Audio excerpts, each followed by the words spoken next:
12월 초까지는 1일 400에서 600명대의 신규 확진자가 지속 발생할 수 있을 것으로 예상됩니다. 신규 환자 증가 속도는 방역 당국이 따라갈 수 없을 정도로 가파릅니다. 신규 확진자 500명대 기록은 신천지, 대구교회 집단 감염 여파로 발생한 1차 대유행이 한창이던 지난 3월 6일 이후 265일 만입니다. 서울의 신규 확진자 수가 세 자릿수로 올라선 지 일주일 만에 200명을 넘겼습니다. 코로나19 사태 이후 처음 있는 일입니다. 확진자가 증가가 계속 되어진다면 의료 체계에서는 한계가 올 수 있습니다. 다시 한번 시민 여러분들의 사회적 거리두기 동참을 요청드립니다. 전남대 병원을 중심으로 연쇄 감염이 일어나면서 광주와 이외 지역까지 60명 넘게 확진됐습니다. 진주 이장통장협의회 관련 코로나19 확진자가 빠르게 증가하고 있습니다. 지난 24일 첫 확진자가 나온 지 이틀 만에 확진자가 벌써 50명을 넘어섰습니다. 경기도 연천 신병교육대에서 10명이 추가로 코로나19 확진 판정을 받았습니다. 이에 따라 양성 판정을 받은 장병은 60명에서 70명으로 늘었습니다.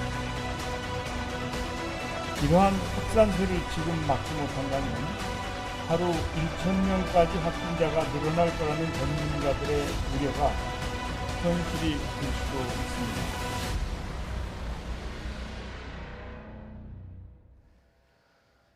코로나19 신규 확진자가 이틀 연속 500명대를 기록했습니다. 확진자가 빠른 속도로 늘어나고 있는데 일각에서는 사회적 거리두기를 더 높여야 한다는 목소리도 나오고 있습니다. 나이트 포커스 오늘은 유병욱 순천향대 서울병원 가정의학과 교수 모시고 관련 소식 자세히 짚어보도록 하겠습니다. 안녕하십니까? 예. 자, 이틀째 500명이 넘어섰다는 소식들은 다 전해 들으셨을 겁니다. 우리 시청자 여러분들께서. 이렇게 질문 드리고 싶어요. 현장에서 선별진료소도 진료를 보시니까 관련 좀 유증상자들이 확 늘고 있습니까? 어떻습니까? 찬바람이 불고 건조해지는 시기다 보니 아무래도 감기 증상을 호소하시는 분이 많죠. 예. 만약에 우리가 지금 2012년 11월 달이라고 하면은 코가 좀 막히고 가래가 좀 나고 머리가 띵하다고 그래서 병원에 오시는 분이 그렇게 많지는 않을 겁니다. 네. 그냥 약 먹고 쉬면서 하루 이틀 지켜본다고 생각하실 텐데요. 네. 지금은 검사하는 것이 어떻게 보면 미덕이고 증상을 보이면 하루 이틀 쉬면서 접촉을 자제하라고 계속 이야기를 듣기 때문에 예. 그래서 감사하게도 많이 방문하시고 예. 본인이 갖고 있을 수 있는 가능성에서 연결고리를 끊기 위해서 많이 방문해 주시고 계십니다. 예. 그러는 반면에 또 이런 측면도 있어요. 실질적으로 과도하게 좀 반응해서 오시는 분들도 있기 때문에 예. 하지만 지금은 조금 더 과도하게 예. 본인에서 생길 수 있는 이런 연결고리를 끊기 위해서 방문하시는 분들에게 감사의 말씀을 드리고 싶습니다. 예. 자, 많아지고 있고 본인이 어떤 증상인지 몰라서 검사를 했을 수도 있고요. 그런데 지금 나오는 걸 보면 500명이 넘어서고 있습니다. 어떻게 보고 계십니까? 지금 3차 대유행에 뭐 길목에 왔다? 시작됐다? 어떻게 판단하세요? 3차 대유행은 사회적 거리두기 1.5단계를 시행하던 시점으로 돌아가서 지난주 목요일부터 3차 대유행을 전문가도 얘기했고 저도 지난 주말을 보면서 3차 대유행이 왔다라고 판단했습니다. 네. 그리고 나서 바로 일요일부터 이 방역 당국과 정부 측에서는 3차 대유행으로 판단하고 네. 선제적으로 사회적 거리두기 2단계를 서울 수도권부터 하고 이제 각 지자체별로 조금씩 높이고 있고 예. 일부 지자체는 어제 오늘 사이 2.5단계까지도 지금 3단계에 준하는 선언도 하고 예. 또 병원 같은 의료기관에서는 자체적 거리두기 3단계를 시행하고 있습니다. 예. 이거는 무엇이냐? 3단계는 지난 주말부터 시작됐고요. 예. 지금은 선제적으로 사회적 2단계를 선언하고 예. 국민과 의료진이 합심을 해서 그것을 꺾어 나가는 단계라서 예. 변곡점이 아직 온 것은 아니지만 예. 이번 주말이 지나면서 조심스럽게 제가 말씀드리고 싶은 거는 다음 주 화요일, 수요일부터는 사회적 거리두기 2단계와 예. 그거에 대한 어떤 경고 메시지 덕분에 예. 조금씩 꺾여들지 않을까라는 저는 개인적인 예. 그런 전망을 가지고 있습니다. 꺾여줬으면 좋겠습니다. 효과들이 나타났으면 좋겠는데 좀 걱정인 거는 수도권을 중심으로도 계속 뭐 확진이 된다는 거는 나오고 있지만 전국 전체를 포함해서 집단 감염이 곳곳에서 산발적으로 지금 나오고 있어요. 그럼 이 산발적으로 나오는 데서 N차 감염이 나오다 보면 혹시라도 말씀하신 것처럼 이게 좀 꺾였으면 좋겠지만 더 올라갈 가능성 어떻게 보십니까? 예. 우리가 1차 대유행이나 2차 대유행 네. 또는 이제 8.15 전후로 해서 이때는 몇 차 가면 그걸 계산했는데요. 네. 지금은 그게 의미가 없습니다. 그것을 추적할 수 있는 인력도 또 그것을 하는 것보다는 현재는 집단 감염을 동일 집단화해서 격리하고 예. 중증 환자를 빠르게 분리해서 예. 어떻게 보면 이제 재택 치료라든지 예. 생활치료센터를 빠르게 늘리고 그리고 일반 환자를 모실 수 있는 환경과 중증 환자, 코로나 중증 환자를 분리하는 것에 우리 방역에 힘을 쏟을 때입니다. 네. 쏟아야 될 때입니다. 즉 네. N차 감염이라는 건 의미가 없는 게 예. 20, 30대에서 누구나 걸릴 수 있고 누구나 옮길 수 있는 그런 상태이기 때문에 이를 일일이 다 추적 조사하는 것보다는 지금은 그런 그룹들을 한꺼번에 묶어서 자가격리 또는 능동 감시 또는 일부 격리 등을 통해서 그 연결고리를 크게 끌어야 될 때가 됐습니다. 어떻게 보세요? 지자체별로 사실 대응을 하잖아요. 지자체별로도 이제 의료 사항들을 대응을 하고 뭐 중환자실도 준비를 해야 되고 이런 상황인데 전국이 다 준비를 해야 된다고 보십니까? 아니면 뭐 지금 특정 지역만 준비를 하셔야 된다고 보십니까? 어떻게 보면 예. 아름다운 대한민국이 굉장히 큰 나라 같은데 예. 상대적으로 보면 예. 작습니다. 네. 예전에 대구 경북 지역에서 중환자군이 많이 발생했을 때 예. 서울 경기나 또는 대전 경남 또는 전남 지역에서도 중환자분들을 이제 모실 수 있도록 예. 그 아름다운 행렬이라고 해서 우리 구급차가 이동하는 행렬을 아마 기억하실 겁니다. 예. 어떻게 보면 지금은 전국 단위로 중환자실 또는 코로나 중증 환자를 격리할 수 있는 시설들을 전국 단위에서 모니터링, 예. 즉 수를 파악하고 있어서 예. 환자분들을 나눌 수 있는 그런 단위로 돼야 되고요. 예. 다만 사회적 거리두기 같은 경우는 인구라든지 또 밀집도에 따라서 그 사회적 거리두기의 그런 정도는 지자체에 자율권을 주고 예. 시행할 수 있도록 하는 것은 아주 바람직하다고 생각됩니다. 예. 지자체들도 대응을 하고 전국적으로도 모니터링을 해서 적극적으로 대응을 해서 살릴 수 있는 한 사람 놓치지 않고 꼭 잡았으면 좋겠습니다. 자, 지금 말씀해 주신 대로라면 예상대로라면 좀 꺾였으면 좋겠지만 감염학회에서는 좀 해봤더니 한 주에서 2주 정도 1,000명의 확진자가 나올 수 있다 이런 얘기도 있었는데요. 정세균 총리의 우려 섞인 발언도 있었죠. 저희가 녹취를 준비해봤습니다. 함께 들어보시죠.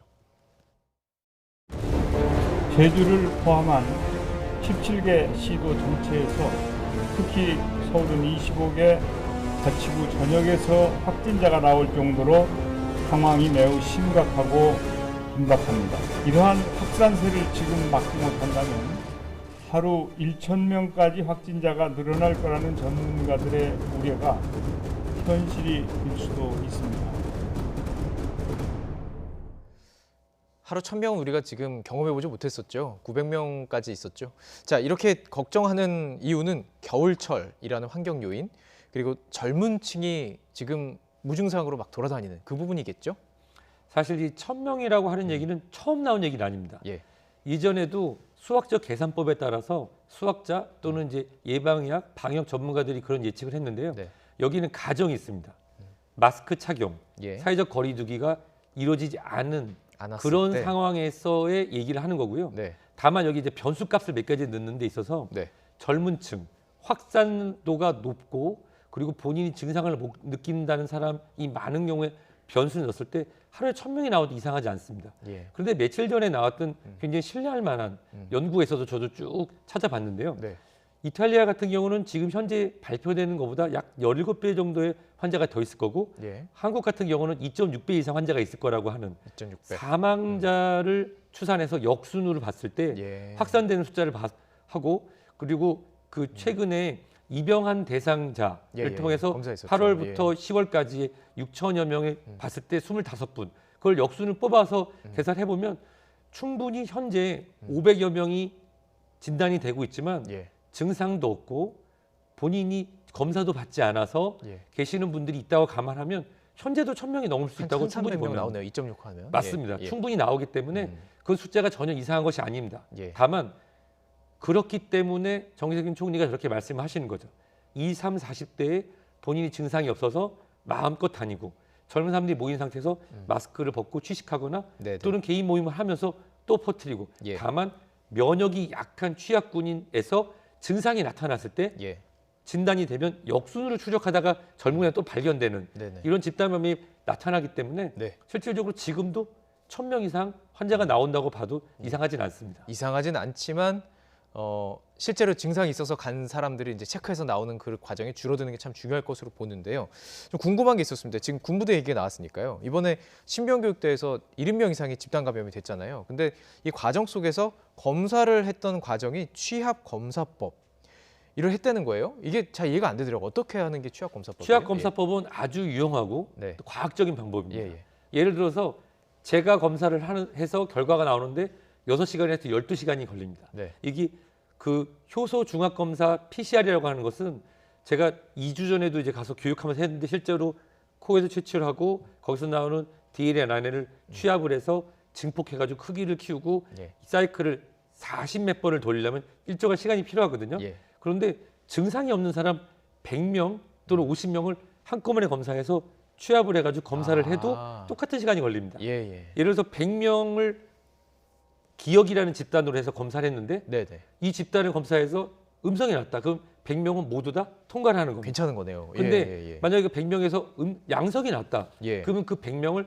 10명씩 끊어서 검사를 하게 되면 예. 역순에서 추적을 할 수 있죠. 예. 한 명 한 명 하는 게 아니라 10명 또는 30명 네. 이렇게 집단별로 묶어서 검사를 하면 예. 그 보통 이제 100명씩 하는 거 아니고 10명 또는 20명씩 묶어서 검사를 진행하는데 이런 경우에는 한꺼번에 무증상이고 건강한 사람들을 검사해서 거기서 역순을 추적하는데 아주 유용하고 과학적인 방법입니다.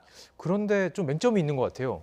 그러니까 만약에 무증상인 상태에서 그 잠복기에서 들어갔다가 그렇다면 이 사람을 어떤 사람이었는지 추적하기 어려운 거 아닐까요? 그게 바로 이제 PCR 검사의 맹점이기도 한데 아, 그래요? 예. 젊고 건강한 사람들이 예. 초기에 감염을 일으키기까지 예. 하루 또는 이틀 정도는 보통 노출 감염은 됐으나 발병되지 않아서 네.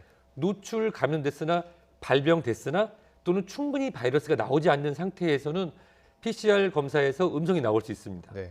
그런 경우는 2, 3일 뒤에 증상을 나타나면 증상자와 같이 있었던 그룹은 동일 집단 격리라고 재검을 진행하는데요. 예. 신병 훈련소 같은 경우는 그 집단 격리를 통해서 진행을 할 수 있습니다. 그래서 네네. 제가 이런 기사와 예전의 것을 네. 경험해 봤을 때 실질적으로 이런 보안법이 된다면 네. 초기에는 10명 또는 20명 단위로 또는 그 소대 단위로 진행을 하고 예. 그 단위는 일주일 동안 동일 집단 격리 상태 예. 또는 3일 동안 격리 상태에서 대기 후 증상자가 있거나 예. 하는 경우에는 그 집단을 전부 재검하는 예. 그런 2번의 재검 방식을 한다면 예. 어느 정도 잡아낼 수 있다고 생각됩니다. 분당국에서 좀 참고를 하셔야 될 것 같아요. 그러니까 이 묶음이라고 표현하겠습니다. 묶음끼리 같이 생활하게 하고 다시 검사하는 방법을 좀 하면 좋을 것 같은데요. 자, 그래서 이제 나눈 얘기는 사회적 거리두기를 더 선제적으로 지금 전국적으로 2단계는 아닙니다. 전국적으로 2단계 그리고 2.5단계까지 올려야 된다는 목소리가 좀 있어요. 동의하시는지요? 사실 여기는 제가 이제 뭐 감염을 전공하신 전문가분들이라든지 네. 예방의학을 전공하신 분들 같은 경우는 사회적 거리두기 단계에 대해서 항상 한 발짝이나 반 발짝 과학적 근거라든지 그분의 전문성에 대해서 말씀을 하시는데 네. 저는 1차 의료를 하는 가정의학 의사로서 볼 때 이 정부 방역 당국의 고민이 같이 느껴집니다. 그런 부분이 있어서 네. 어떻게 보면 이번에 정세균 총리 팀과 방역 당국에서 결정한 사회적 거리두기 2단계가 1.5단계가 발행되고 며칠 안 돼서 바로 나온 것에 대해서 네네. 전문가로서 굉장히 환영하는 바이지만 네. 소상공인 또는 자영업자 분들의 그런 고충이라든지 그런 부분은 굉장히 어려울 수 있다고 생각됩니다. 예. 이번에 사회적 거리두기 2단계는 어떻게 보면 조금 더 빠르게 네. 이 예전의 그런 정부 당국의 그런 입장보다 빠르게 진행됐기 때문에 네. 어느 정도 효과적이라고 보는데요. 예. 하지만 제가 틀리지 않기를 바라지만 제가 틀렸다면 예. 다음 주 화요일이나 수요일 날에도 500명 이상 전국적 예. 수도권에서 400명 이상이 나온다고 하면 사회적 거리두기 2.5단계로 상향하는 것에 대해서 다음 주 화요일 수요일 정도 얘기해서 네. 빠르게 목요일 금요일쯤에 나올 수 있다고 생각되고요. 네네. 여러 가지 들리는 말에 의하면 이번 주 일요일 날 회의가 예, 진행된다고 맞습니다. 하는데 예. 이 토요일 내일이 이제 오늘 내일 나오는 환자분들을 이제 추적해서 하고 예. 일요일 같은 경우는 검사 건수가 좀 줄어들기 때문에 예. 여러 가지 고민이 많겠지만 사회적 거리두기 2.5단계를 전국적으로 즉각적으로 올리는 것에 대해서는 저는 한 반발짝 정도 정부가 지켜보고 해야 된다는 게 제 개인적 입장입니다. 그렇습니다. 우리 국민들 정말 대단하신 것 같아요. 저 이제 밤에 이 뉴스 끝나고 대중교통을 타고 움직이는데 인원이 확 줄었습니다. 그만큼 지금 거리두기를 지켜가는 것이 느껴지는데 그만큼 효과가 보였으면 좋겠는데요. 말씀하신 것처럼 일요일에 이제 최종적인 결정이 내려질 것 같습니다. 이 부분도 저희들이 직접 들어보실 수 있도록 준비해봤습니다. 함께 들어보시죠. 현재 수도권 쪽과 전국적인 단계 쪽을 어떻게 조정할지 보다 강화할 필요성이 있을지와 그 세부적인 방안에 대해서는 좀 더 각계 전문가들과 생활방위원회의 의견들 그리고 각 지자체의 의견들을 좀 더 수렴해서 조속히 결정하기로 결정했습니다. 아마 내일, 일요일 중대본에서 최종적으로 결정해서 염두에 두고 현재 오늘 내일 중으로 계속적으로 의견을 좀 더 수렴해 볼 예정입니다. 그렇습니다. 이제 내일 모레 선제적인 결정이 나올지 지켜봐야 될 것 같고요. 지금 걱정인 것은 이제 수능이 6일밖에 안 남았어요. 어떻게 좀 가족들이나 이 수능 당사자들은 어떻게 지금 코로나 상황 속에서 본인의 건강을 지킬 수 있을까요? 우선은 제가 일관적인 말씀을 드렸는데 학교 방역이 K-방역, 대한민국 방역의 핵심입니다. 네. 실질적으로 학교에서 수업하다가 집단 감염이 됐다는 뉴스를 들으신 적이 거의 없을 겁니다. 실질적으로 학교 후 수업, 보습 학원 또는 개별적인 밖에서, 활동, 그렇죠. 예. 최근에는 이제 가족 간의 접촉으로 나타나지 학교 내에서는 방역이 철저히 지켜지거든요. 그리고 2009년도 수능 인원이 76만 명이었고 요번에 수능 인원은 40만 명대 초반입니다. 시설도 확충돼 있고 예전과 달리 확진자, 의심자, 당일 의심자, 그다음에 나중에 나타난 증상의 발현까지 해서 추적할 수 있도록 시험 보고 나서도 일부 격리 또는 능동 감시 이런 체계가 지금 매뉴얼화가 되고 있기 때문에 수능 자체에 대한 걱정을 가지실 필요는 없다고 제가 감히 말씀드리는데요. 이제 오늘부터는 예전에는 이런 얘기가 있었어요. 저는 이제 학력고사 세대인데 학력고사 보기 전에 일주일 전부터는 뭐 조용히 집에서 밥 먹고 늘 먹던 것만 먹어라. 배탈 나면 안 되니까. 그런 것처럼 오늘부터가 아니라 이미 시작하신 분인데 집에서도 가족이 모두 마스크를 착용하고 수험생은 가능한 외출을 자제하고 외부에서 활동하고 오신 부모님과의 접촉을 최소화. 거리를 두고. 집 안에서도 거리를 두고 식사를 따로 진행하고 그리고 가장 중요한 거는 실질적으로 본인만의 학습을 정리하고 마음을 가르칠 수 있는 그런 시간이 필요할 때입니다. 마스크 착용, 집에서의 마스크 착용이 필요한 시점이 돌아왔습니다. 가족 간 거리두기라고 표현하면 좋을 것 같네요. 그렇습니다. 가족 간 거리두기를 지켜주면 좋을 것 같고요. 마지막으로 백신, 사실 우리에게 가장 관심 있는 거는 모더나 화이자보다도 이 아스트라제네카 백신인데요. 이거 외신에 따르면 조금 우려가 있다, 뭐 정보들이 누락된 게 있다 이런 얘기가 있던데 어떻게 판단하셨습니까? 보통 우리가 백신을 이제 준비할 때 그 미국에서 개발된 두 백신은 mRNA, 즉 메신저 RNA의 유전자 정보가 들어가서 리보솜이라는 곳에서 이제 어떤 정보가 만들어지면 그걸로 해서 면역을 만드는 그런 어떻게 보면 암을 정복하기 위한 예방접종의 그런 개발 방식을 만들어서 빠르게 만들 수 있다는 장점도 있지만 비용하고 보관에 문제가 있었죠. 근데 아스트라제네카 옥스포드 방식이라고 말씀드리고 싶은 거는 기존에 예방접종을 만드는 벌써 30년, 50년, 60년 된 전통적인 방법입니다. 우리가 계속 맞던 그런 방법. 그렇습니다. 그러다 보니까 뭐 발적이라든지 통증 또는 여러 가지 일반적인 부작용이 나타날 수 있는 반면에 항체가 형성돼서 우리 몸에서 오랜 시간 최소 4개월, 6개월, 8개월 동안 우리 몸에서 중항체를 갖고 외부에서 들어오는 바이러스에 대해서 우리 몸을 지켜줄 수 있는 그런 효과에 대한 부분이 있는데요. 다만 의문이 가는 게 보통 우리가 용량이 올라갈수록 항체 형성이 잘 되고 그런 예방 효과가 높은데 항체가 절반만 줬을 경우와 완전히 줬을 경우가 완전히 줬고 완전히 줬든 보통 2번을 맞는데 그 오히려 용량이 적었을 때 효과가 높은 걸로 나온 점 그리고 일부 연령대에서 부족한 부분이 있어서 59세 이하가 없었고 그런 경우에는 이제 이런 경우에는 안정성을 더 얘기하고 의학적인 근거를 대기 위해서는 글로벌 임상 중에 추가 임상을 통해서 승인이 필요하다 그래서 바로 이제 진행이 되고 있습니다. 하지만 이렇게 말씀드리고 싶어요. 여러 가지 예방 접종이 있지만 지금 제가 오늘 시청자 여러분께 말씀드리고 싶은 부분은 아직도 인플루엔자, 계절성 독감 예방 접종을 맞으셔야 되는데 못 맞은 분들이 저희 예상보다 7%, 10% 정도 많습니다. 그거는 안정성과 신뢰성 부분이 소통의 문제가 있었거든요. 따라서 급하게 뛰면 넘어집니다.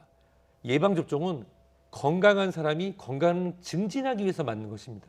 전시 상황이 아니기 때문에 따라서 안정성과 그리고 보편적으로 우리가 확보되는 정보를 믿고 예. 그리고 대한민국 정부와 대한민국 국민만의 그런 스케줄, 일정에 따라서 진행을 하기 위해서는 예. 우리만의 똑똑한 예. 이 백신 선택이 필요한 시점입니다. 똑똑한 선택. 교수님께서도 좀 똑똑하게 선택을 하는 데 도움을 주시기 바라겠습니다. 네, 알겠습니다. 오늘 얘기 여기까지 듣도록 하겠습니다. 유병욱 순천향대 서울병원 가정의학과 교수와 함께 나눠봤습니다. 고맙습니다.